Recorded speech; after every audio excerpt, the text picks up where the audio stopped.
Hey guys, welcome to my channel. I hope you're all doing very well. So I just watched Dune. Let's talk about it.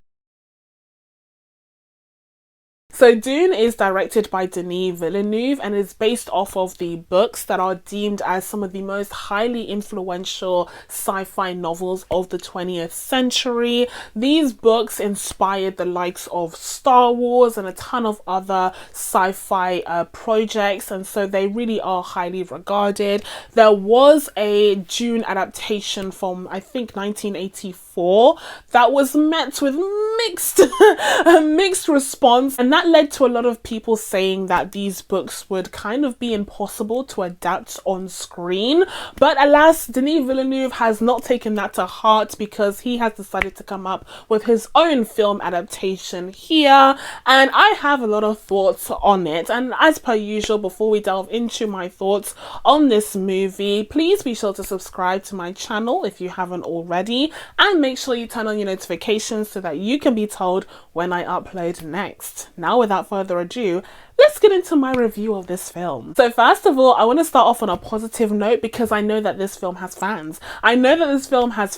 Okay, so let's start off with the good stuff.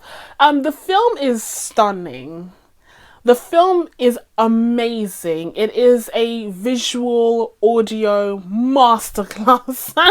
If there was ever a film that demanded to be seen on the biggest screen available, it's absolutely Dune. Like, please don't watch this film on your phone. Unfortunately, this film does have the hurdle of having a simultaneous HBO Max release, and that's just so upsetting to me, as it was for Denis Villeneuve himself. But because of the whole pandemic situation, Warner Brothers did unfortunately commit to this year-long release strategy where they would release all of their 2021 movies simultaneously on HBO Max. And so a lot of people in the US will opt to see this film on a computer or perhaps on the biggest TV screen that they have in their house, hopefully, or even on their phones. And like, that's kind of a crime. I feel like HBO should have a special feature where if it can detect that you're watching Dune on your phone, the police come at your door. Like, the FBI comes knocking at your door like, dude, what you doing? First of all, of course, it is visually stunning. The cinematographer here is Greg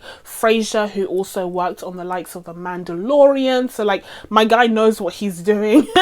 We have wide shots galore. Okay, it looks absolutely stunning. We also have great production design here. I mean, this isn't Denis Villeneuve's first venture into sci-fi dystopian worlds. He also tackled a similar thing with Blade Runner 2049, and we also saw great results there. So it's not surprising that this film also adopts a lot of that incredible imagery here as well. And in terms of production design, I do think that Denis Villeneuve does a good job in realizing this world, especially with its contrast between the industrial side of the desert planet and the natural side of it, the sands and these other natural elements that kind of juxtapose against the brutalist architecture of the industrial designs. And like, the brutalist architecture, I said in the previous video that I filmed that you guys will be seeing soon, brutalist architecture isn't my favorite. It's so ugly. It's so ugly, but of course in the books from the early 20th century, it was seen as this kind of stamp of futurism. Many authors and many filmmakers and indeed architects believed that brutalism would be the future, and so that's why we see it dotted around all of these sci-fi worlds, and that here is no exception. But I just despise brutalist architecture for the most part. I think it's so ugly. The angles are just so awkward and aggressive, but that's exactly what Denis Villeneuve utilizes in order to contrast against the natural world. Another great aspect of this film is, of course, the cast itself. Denis Villeneuve is no stranger to stacked casts in his films, but here we have Timothee Chalamet, the golden boy of Hollywood at the moment, leading this story. He portrays the character of Paul, and he is a great charismatic lead in my opinion. He he's definitely not fully formed here, but that's just because of the nature of the character.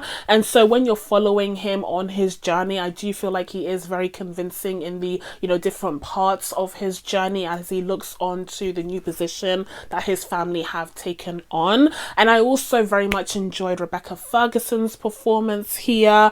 The last time I saw Rebecca Ferguson, she was being wasted in Reminiscence.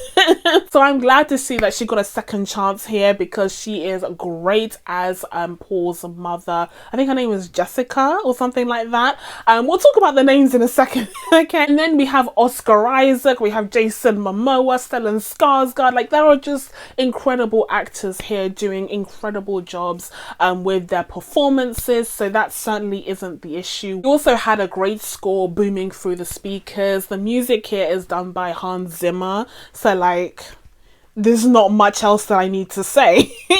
Like, the music is done by Hans Zimmer. There you go. And what else was great? Let's see. I think the costumes were great. I always like to give a spotlight to the costume department, always doing a great job. So I think the costumes were great here, especially for the like witchy characters. There were these kind of witches, or these powerful women as part of this like clan, and they were wearing all black, and one of them had this tall headpiece on with a veil on top. It was super ominous, super creepy. Okay, I think that was very effective. And also Stellan Skarsgård as a whole, who was barely recognizable in this film. I think costume, hair, makeup, prosthetics, everything, they did a great job there. So, you know, just technically speaking, the film is almost faultless. However, my issues stem more from the story itself. My issues stem more from the writing. So now let's get into the actual story. So this film centers on the character of Paul, as I said, and he is from the Atreides family. They are a powerful family that exists in this world, this galaxy that is very far into the future. Like, we're talking like what, 100,000 years into the future or something, 10,000 years into the future. It's super far out.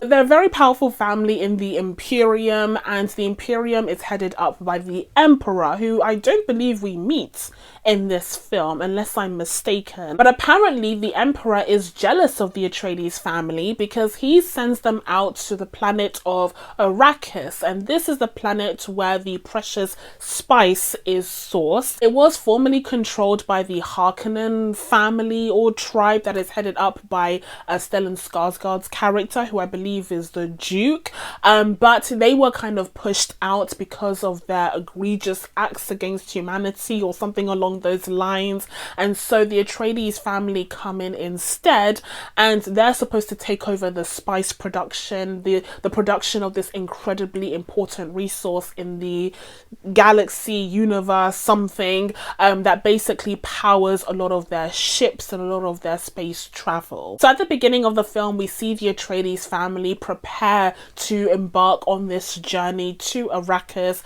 and organize themselves to prepare for what's to come for them here. They know that it's going to be an incredibly difficult environment to live in, not to mention the geopolitical tensions that exist, as well as the spice production itself that they need to learn about. So it's a huge task to undergo, but it is entrusted upon Leto, who is Oscar Isaac's character, and he's deemed a very kind of worthy leader, especially by the people around him. So you get the feeling that it will be in good hands because he is seemingly a good person. But of course, we see that quickly fall apart where it becomes clear that the Emperor sent the Atreides family as a form of sabotage for them because they couldn't really refuse the position, but it ended up leading to their demise because the Harkonnen family decided to get revenge on them for taking away their cash cow, basically, that was their position in Arrakis. Now, before I start delving into my issues with the story and how it's presented in this film,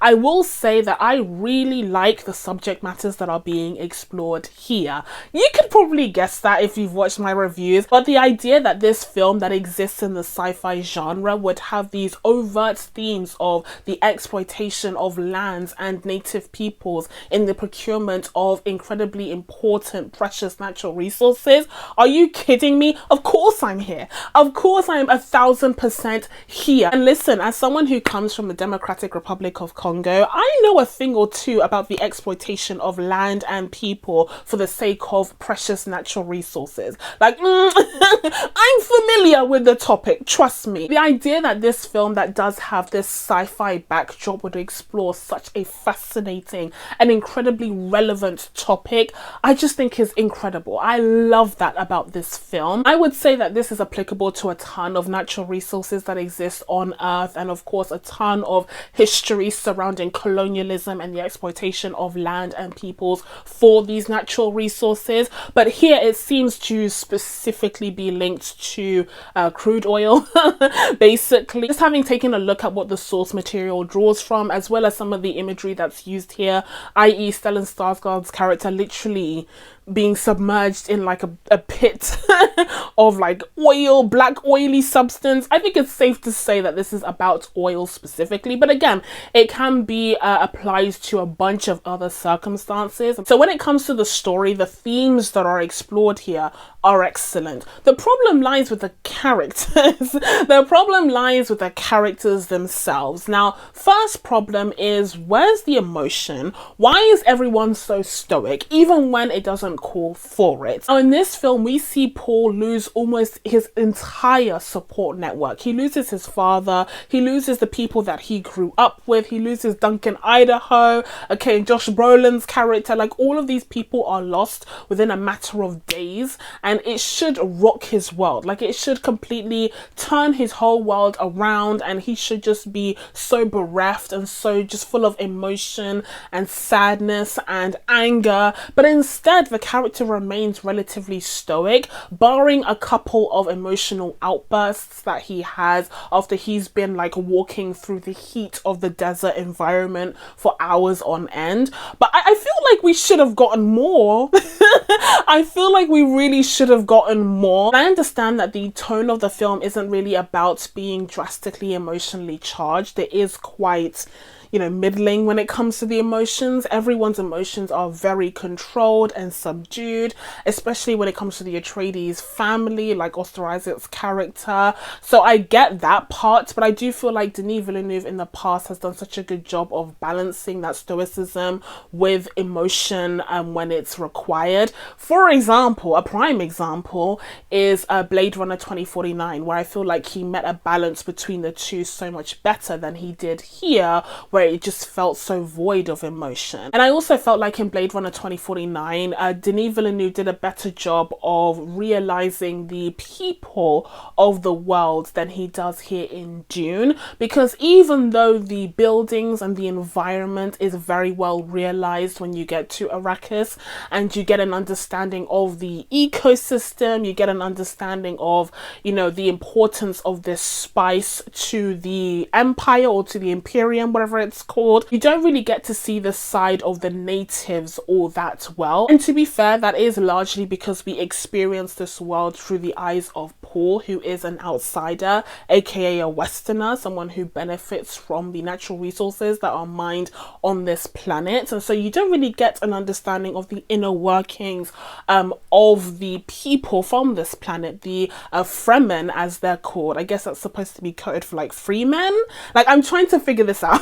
But we don't really get to understand the Fremen because we're largely experiencing them and their cultures through the eyes of the Atreides and their troops. As a result, even though the landscape is very well realized, it doesn't feel like a place that's very lived in. It doesn't feel like anyone is really there, even though we're told that there are tens of thousands of Fremen living in this area. Although, to be fair, they are living underground, so it's tough to set up, you know, the whole living environment to make it feel like a bustling city when everyone is underground, hiding from the immense heat and torturous environments of the desert. it. But yeah, to summarize so far, not enough emotion and not enough exploration of the Fremen people from their perspective and allowing them to write part of their own story. And the side effect of the fact that the way that we experience the Fremen people is through the eyes of the foreigners is that they are very much exoticized. They are very much exoticized, none more than, unfortunately, my girl Zendaya. Listen, to say that Zendaya is portrayed through the male gaze only, to say that Zendaya is portrayed to literally be this, you know, mystical, magical, seductive foreign other in the eyes of Paul would be an understatement, quite frankly. Like, let's go there. The way that she is exoticized in this film is really bad. Now, we will talk about this. I know what some of you guys are saying or typing in the comments. We will discuss the whole white savior argument in a second. I know that, I'm just saying, I know, but it doesn't change the fact that for the majority of her appearance in this film, Zendaya is exoticized. Absolutely. Absolutely. She's there to be this mystical, you know, figure in Paul's visions because he is the chosen one. He has these visions. Again, we'll talk about that in a second. And so, yeah, that's the majority of her appearance here. I would say that the most well-rounded Fremen character would probably be Liet Kyries, I think is how you pronounce it. And she's portrayed by Sharon Duncan Brewster, who I think does a great job. Apparently, the role was gender bent from the books, but I think she's phenomenal as this character. And again, one of the few Fremen characters who's given, you know, kind of a sense of autonomy, and a sense of like she exists outside of Paul's perspective or outside of the perspective of the foreigners. Because as it stands, whilst I think it's great that the film is delving into themes of exploitation of lands and native peoples for these precious natural resources, so far we've only gotten one side of the story in terms of how important and valuable economically the spice is to the Imperium, but we haven't really taken a deep dive into the importance and value of the spice for the native peoples themselves. And apparently in the books there are some strong religious connotations to it, but all of that is completely lost in this film, and it becomes this kind of vague thing about spice power or something. Spice power, which is like, you know, it doesn't really dive into the culture surrounding spice and the culture surrounding the native peoples who treasure it so much. And my next issue with the story was the character of Paul as a whole. Just his existence. Paul is the chosen one character, and like, no more. No more of this, please. This is kind of the same reason why I've never really bought into Star Wars as a franchise. I just don't care for the chosen one storyline. I'm tired. And I know that Dune came first. I know that Star Wars was inspired by Dune in a lot of ways, in a lot of palpable ways, can I say, in a lot of obvious ways. After seeing Dune, I'm like, hang on a minute, I can see the parallels now, although Star Wars is inspired by a ton of things. But anyways, the whole The One storyline, I'm really tired. Can we abolish this now? It certainly doesn't help that this is compiled with a white savior complex. Let's talk about it. Let's talk about the white savior complex in Dune. Now, before some of you get to the comment section, I beg you, pause. Pause, please, because I know what you're gonna type in. You're gonna type in, Jean, you've misunderstood. The original books were a commentary on the white savior trope. It is purposefully done so that in the second half of the story we see a commentary on that trope. It is not delving into that trope, it is criticizing it. I know.